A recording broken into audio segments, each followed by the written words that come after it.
Ethan Bear signs a 2-year contract with the Capitals. Your Locked On Capitals, your daily podcast on the Washington Capitals. Part of the Locked On Podcast Network. Your team every day.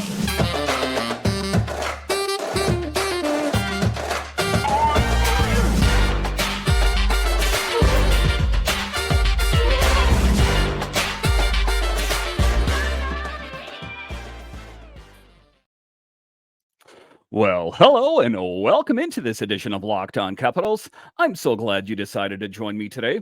As always, this podcast is free and available on all the major platforms, including the SiriusXM app and on YouTube. And I want to thank you for making this your first listen each and every day. My name is Dan Holme. You can find me on Twitter. It's at DanCaps218. You can find the show on Twitter. It's at Locked On Caps. And the best way that you can help grow the show is to subscribe to Locked On Capitals on YouTube and comment anything down below. I would love to talk Capitals hockey with you one-on-one, and we can do that on subtext. Just check the show description for more details. Today's episode is brought to you by Game Time. Download the Game Time app, create an account, and use code LOCKEDONNHL for $20 off your first purchase. So in this edition of Locked On Capitals, I talk about, and if you're an everydayer of the show, you know I talked about that the Ethan Bear deal with the Capitals was coming soon. And as it sounds, tonight, they got the deal done, a 2-year deal with Ethan Bear, solidifying the blue line for years for the Capitals. We'll talk about that in the show. A little bit later, we will talk about, are the Capitals moving to Virginia? What? A little bit later, we will talk about how Clay Stevenson signed a 3-year contract with the Capitals and Hershey Bears. So in a big news moment here for the Capitals, they make a big move by solidifying their blue line by signing Ethan Bear to a 2-year contract. And some people are saying, well, why did he opt to sign with the Capitals over other teams? And the reason why is the Capitals offered him term. Many other teams were interested in Ethan Bear's services, but they only wanted to sign him to a deal just to the end of the year and then told him, well, we'll figure something out this summer. There has been a lot of uneasiness in his career. I think that he wanted some stability. So that is why he chose the Capitals, just based on the amount of money and also the fact that it's a 2-year deal, solidifying the Capitals blue line for the foreseeable future, and a real solid move by Mac, as he's showing his first real big move through in the middle of the season here. I know we have Max Patch ready, but this kind of mid-season almost, or quarter point of the season move is something you don't see happen too often. But I think that he is a player that the Capitals and Brian McClellan has been eyeing for some time, and the opportunity finally presented itself, and Brian McClellan made the right move. Hockey insider Chris Johnston revealed on TSN's Insider Trading segment on Tuesday that the Capitals have inked Bear to a 2-year contract. The additional year on the deal is purportedly what pushed Bear to pick the Capitals over other potential suitors. And you do have to be a bit aggressive in these types of deals, as there were several other teams that were interested in Ethan Bear's services. So I think that Brian McClellan knew what he had to do, and that was a good move for the Capitals. And some people are saying, well, where is he going to fit in? He is going to be a part of the long-term next wave of Capitals players. This will be the next wave on the blue line, and who's included in that would be Rasmus Sandin, Martin Feravari, and now Ethan Bear. So this Capitals team is already kind of preparing for what's next. We know that John Carlson is getting older. You take a look at Jensen and Trevor Van Riemsdyk. Those players are not quite as young and probably won't be the face of this team for, many years to come. Or if you take a look at Feravari, you take a look at Ethan Bear, that kind of thing. Those are going to be the players that will be on this team and the face of the blue line for quite some time. So a really solid move by Brian McClellan. I ultimately like it a lot. So what is some of the things that we know about him? is that he can eat up a lot of minutes. He plays a lot of minutes. He's great defensively. Plus, he has an offensive play flair to him as well. He will join the rush. And get involved with offense. So he's not just a stay at home defenseman. He can get involved with it in 61 games, 3 goals, 13 assists. And then there's certain things like if you are a fantasy hockey player or someone that's really big into hockey nerdism, if you will, is that he's also really great analytically as well. And he also kind of solidifies the right side for the Capitals as he will be playing on the right side. So a really great move for the Capitals. I think the Maple Leafs at least inquired there too, and some other teams, but the Capitals offered him a 2-year contract, and it looks like the 2-year deal will come in the neighborhood of $2 million once it's completed. Bear, of course, is coming off a shoulder surgery in the offseason from an injury suffered last season at the World Hockey Championships while playing for Team Canada. The opportunity to play somewhere like Washington with a little bit of security ultimately is going to be what takes him to DC, and a really great move for the Capitals again. And I'm excited to see ultimately what he brings to this team. So it will dig into a bit of the Caps cap, if you will. So 2 million cap hit will cut into the Capitals 8.1 million cap space. And they have that due both to Nicholas Backstrom and Max Pacioretty being on long-term injured reserve. Max Pacioretty's impending return will knock an additional 2 million off that total. So there is still some cap flexibility there, and the possibility that the Capitals could make more moves. Those other moves that might take place might mean that the Capitals have to make some sort of trade, as you know, especially if it's going to be a top tier player, they're going to need extra money and flexibility to stay cap compliant. But as far as Ethan Bear is concerned, they got him on the cheap, all things considered, and a really, really solid move. I don't have any information as of right now when he will join the team, but we should expect to see him. Hopefully the Capitals don't play until Thursday evening. He might be good to go by then. And just a real exciting opportunity to see a new Capital on this team, a guy that has the track record and kind of checks all the boxes that the Capitals are looking for. Great defensively, but not just defensively, offensively, and has a real great skill set and also solidifies the future for the Capitals. So just a really great thing for the Caps to get it done.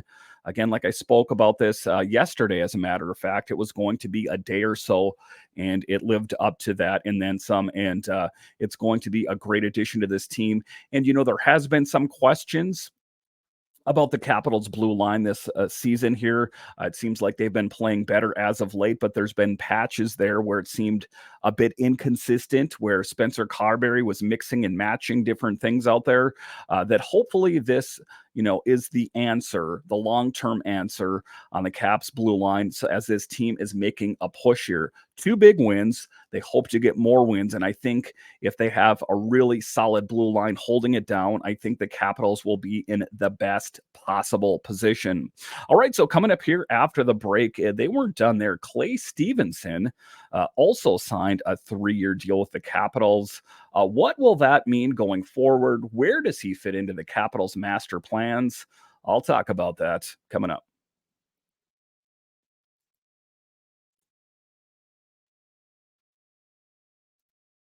Christmas time is coming here, and there's no better way than to help save some money during the Christmas season here. And why not take $20 off your order at Game Time? And why do I love Game Time? Sometimes there's a concert, sometimes there's a sporting event that comes to town. Sometimes it can be stressful finding tickets. That is why you need Game Time, and that is why I love Game Time. See the view from your seat before you buy, so you know exactly what to expect when you arrive. All-in prices show you total upfront, so you know what you're getting, a great deal without hidden fees. Buy tickets in seconds with 2 taps. The Game Time app is super easy to say. I've got to say, Game Time has deals on tickets right up to the start of the event, and even an hour after it starts. It's the place to find last-minute seats, find exclusive flash deals, and sponsor deals on tickets for football, basketball, baseball, concerts, comedy, and theater, and more. listen, just go to Game Time and just take all the headaches out of trying to go to your next event. Take the guesswork out of buying tickets with Game Time. Download the Game Time app, create an account, and use code Locked On NHL for $20 off your first purchase. Terms apply. Again, create an account and redeem code LOCKEDON NHL for $20 off. Download Game Time today. Last minute tickets, lowest prices guaranteed.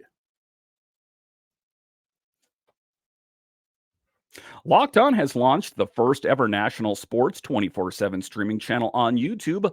Locked On Sports Today is here for you 24/7, covering the top sports stories of the day with local experts of Locked On, plus our national shows covering every league. Go to Locked On Sports Today on YouTube and subscribe to the first ever national sports 24/7 streaming channel. All right, welcome back into this edition of Locked On Capitals, part of the Locked On Podcast Network, your team every day. So one of the things is known about the Capitals as they have many options when it comes to netminders, not only on the big team, the Capitals, but also in Hershey and also down in the Stingrays. And they did a really solid move today by signing Clay Stevenson to a 3-year contract. He is ranked number 1 in all of the AHL. So a really solid move for the Capitals, helps solidifying the pipeline as it is fully stocked. And ultimately, we know that not all of these goalies are going to have a home in the Capitals organization, so they should be viewed as assets. But as far as Clay Stevenson and Hunter Shepard, they are the upper echelon if in the minors, if you will, in the AHL and the ECHL. And Hunter Shepard and Clay Stevenson are the number 3 and number 4 netminders in the organization. So to get a netminder like Clay Stevenson under contract for 3 years, considering he is the number 1 in all of the AHL, was just a really great move by the Capitals and a really exciting thing. The Caps re-signed Clay Stevenson to a 3-year deal worth $2.325 million. He's 9-4 with a .934 save percentage, second in the AHL, and a 1.70 goals against and 4 shutouts, first in the AHL. Wow, quite impressive. I would like to see more of him. I think that if there's ever an opportunity that presents itself, say, God forbid, Darcy Kemper or Charlie Lindgren gets injured, I would like to see Clay Stevenson on the big team. I know he was on the active roster earlier in the season, but didn't get any real playing time. So it would be nice to get a good look at him. I know how he's played down in the AHL. It would be good to see him in the NHL at some point if the opportunity presented itself. His contract is a bit of an interesting one. The first year of his contract is two-way, $750,000 on the big team, $200,000 in Hershey, and the second and third years are one-way for $775,000. So some bargain shopping for the Capitals. And if you take a look at him, he was a diamond in the rough, if you will, undrafted from Dartmouth, signed as a free agent in 2022. And he is familiar to the Capitals organization as he has played, as we know, in Hershey. He had a brief cup of coffee on the Capitals, the big team, but has also played down with the Stingrays as well. So just some real flexibility for the Caps with Hunter Shepard and Clay Stevenson, and not to mention the other netminders in the organization. And this is a rookie season with the Bears and getting a lot of attention.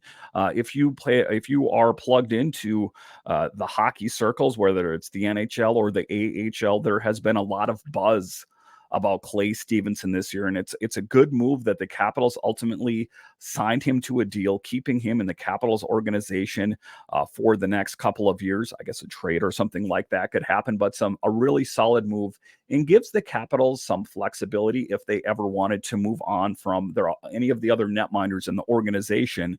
It gives them some flexibility. The Caps goalie pipeline is fully stocked, and ultimately some of them should be viewed as assets to get bigger pieces.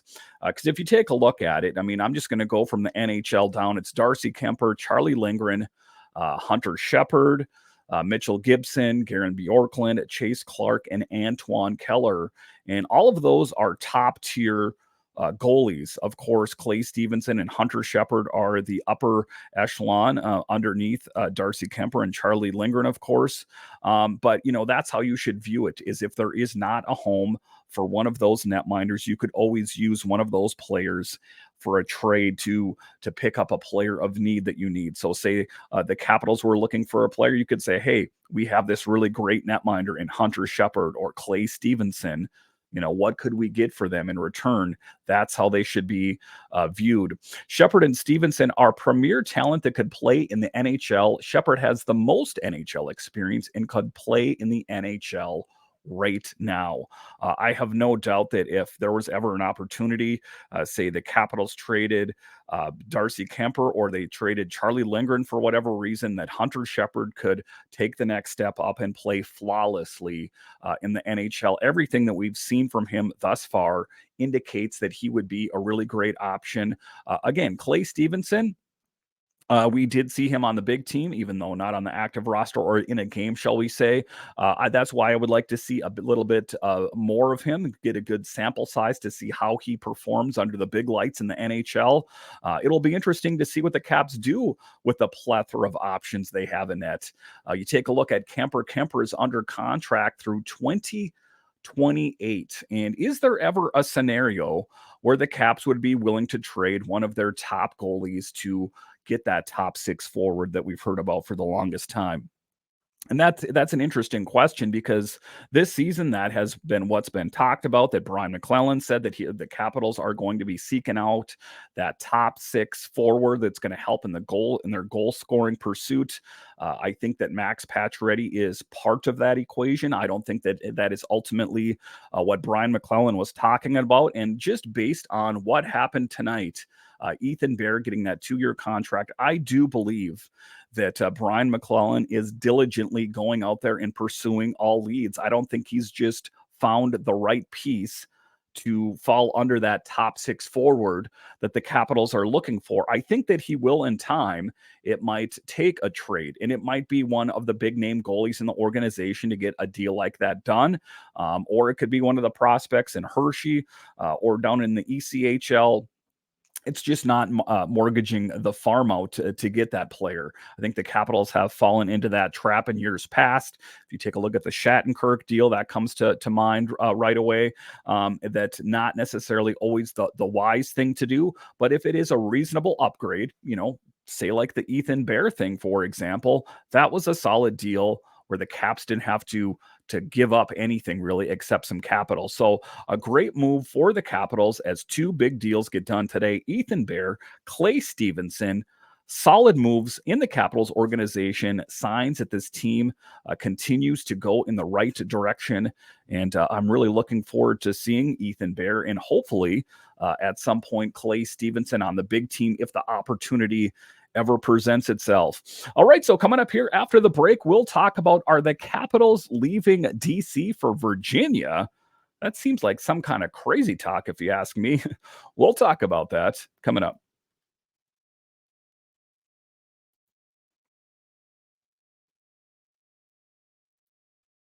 A new NHL season brings all sorts of possibilities. Dylan Strome could score 50 goals. The Capitals could hoist the Stanley Cup, and you could win big by playing daily fantasy hockey on Sleeper, the official daily fantasy app of the Locked On NHL Network.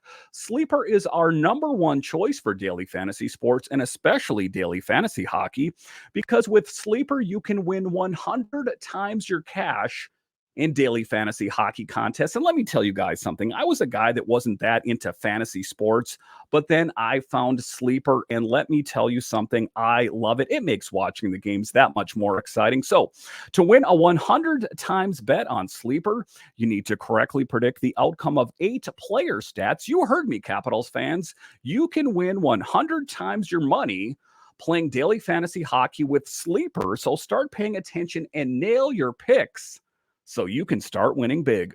Use promo code LOCKEDONNHL and you'll get up to a $100 match on your first deposit. Terms and conditions apply. That's Locked On NHL. See Sleeper's terms of use for details and locational availability. All right, welcome back into this edition of Locked On Capitals, part of the Locked On Podcast Network, your team every day. So, one of the things that's been spoke about for quite some time is the Capitals moving out to Virginia from DC. And is it ultimately a real possibility? I know that Ted Leonsis was seeking out some money to help renovate Capital One Arena, and it seemed like there was kind of a non-committal from Washington D.C. So then all of a sudden we hear that maybe he wants to move the team out to Virginia. Now, is that a real thing, or was that just posturing to show Washington D.C. that yes, we are in fact serious, and you better pony up the money, or we're going to take this big, monumental organization that includes the Wizards and the Capitals, a big, a big thing that feeds local businesses in the D.C. area. And one of the things it said is it helped keep a lot of the businesses afloat during COVID. Do you want to take a big money magnet that is monumental, which encompasses the Capitals and the Wizards? Do you want to take that out of DC and move that out to Virginia? Now, the question for me is, and I know that Ted Leonsis and his son are very intelligent, of course, to get this kind of money and to make a lot of great moves in your life, you cannot be a dumb person. So obviously they know what they're doing. But for me, it seems a little bit interesting. It seems that, they tried to get the money out of DC to get that money for the renovations for Capital One Arena. And they didn't come as quickly, I think, as they had hoped for. And I think that maybe they thought that it wasn't going to happen. So they saw what their other options were. Now, is this deal in Virginia, is it a real thing, or was it just a move to get more money out of DC? It seems like an interesting move to move the team that seems pretty well set where they're at right now. It just based on all the local businesses and people, I think ultimately like the location right now to move it out to Virginia. I guess it's the prerogative of Ted Leonsis, his son, and the ownership of the National Hockey League and the NBA when it comes to that, if that's what they want to do. But it does seem like it's an interesting move. DC Mayor Muriel Bowser and the DC Council are making one final offer to keep the team in DC, complete renovation and modernization of Capital One Arena. Now, I was there about 6 years ago and I thought it was a great facility, and I'm not there on the regular, but the things that I've heard from people that are there on a regular basis, it is still considered one of the better NHL facilities, arenas in the National Hockey League. Could it be better? Of course. You see the new arena for the Islanders. You see the great facility out in Las Vegas. There are a lot of top tier arenas out there. And ultimately, what would this new venue look like out in Virginia? But DC is going all in on this. They really want to keep that big money magnet in DC, as they should. DC would pay $500 million toward an $800 million 3-year renovation project, and the ground lease extension would go until 2052. Wow, that's quite some time. The last push hopes to stop a reported relocation to Potomac Yard and for the Capitals and the NBA's Washington Wizards. So definitely that area, when they get moved out to Virginia, is going to be more of a hub of activity. Per reporting from 7 News' Scott Abraham, Ted Leonsis, the owner of both teams under parent organization Monumental Sports and Entertainment, will be attending an event in Potomac Yard on Wednesday alongside Virginia Governor Glenn Youngkin to officially announce the plans. All that remains to get the moving process underway is additional approval from the full Georgia General Assembly and Alexandria City Council. So it is going to be quite a move if the Capitals move out there. RMNB wrote here, the potential new home for both the Capitals and the Wizards will be located in a sports district in Alexandria's Potomac Yard neighborhood that would include a new arena that both teams would use, an additional 3,000 seat music and entertainment venue, a conference center, hotels, and the headquarters for MSC. It's being called a massive mixed use development. So again, it is interesting to me. I think that to an extent, and I don't know if exclusively, that this is just a move by Ted Leonsis and his son to try to get as much money as they possibly can out of DC. I don't think they want to move the team, and I would be most surprised if it does happen. Again, I'm not totally, plugged in these kind of circles, but just as someone that's kind of an observer of what's going on here, that's what it seems like to me is that they're trying to get the most money they possibly can out of DC. Again, I've been to Capital One Arena. I think it's a top-notch facility. I don't notice any real deficiencies. The only, things I remember is that when the Capitals made pushes late into the season, when it's early summer, that sometimes they had issues with the ice where they had to run, extra equipment to get the humidity out of Capital One Arena. I don't know if that's something that's been fixed, but it seems to me I remember that about 5+ years ago. So I'm sure that, with any facility, there are things that could, be improved. But I think that, you don't want to fall into the category where you're trying to keep up with the Joneses. We have to have a facility, like the Islanders have, or UBS Arena. While it would be nice, and I guess if it's something that could happen and the Capitals fans are ultimately that's what they're looking for, then I guess that's a good thing. But for me, I think that the team would be better off using the facility that they already have, Capital One Arena, make the needed renovations that need to be made, and just keep that there for the foreseeable future. It seems like that's what the fans want. And I think that, the businesses for sure want that. Is like they said, that helped keep a lot of those businesses afloat all the time, but most notably during COVID and those kind of things that a lot of the other businesses in outlying areas may have closed because a lot of people were staying home and, sheltering in place and all those kind of things. So an interesting, a decision for Ted Leonsis to make, an interesting move for Washington, D.C. and Virginia to ultimately see what happens. I'm kind of excited to see what decision they end up coming to. But that is the rumblings surrounding the Capitals and the Wizards' new home. Listen, I want to thank you for joining me on this edition of Locked On Capitals, your only daily year-round podcast covering the Washington Capitals. And I want to thank all of you that listen on the audio side and watch this on YouTube. You are what makes this show successful, and I have you guys to thank. All right, once again, I want to thank you for joining me on this edition of Locked On Capitals, part of the Locked On Podcast Network, your team every day. My name is Dan Holme, and I'll talk to you again next time.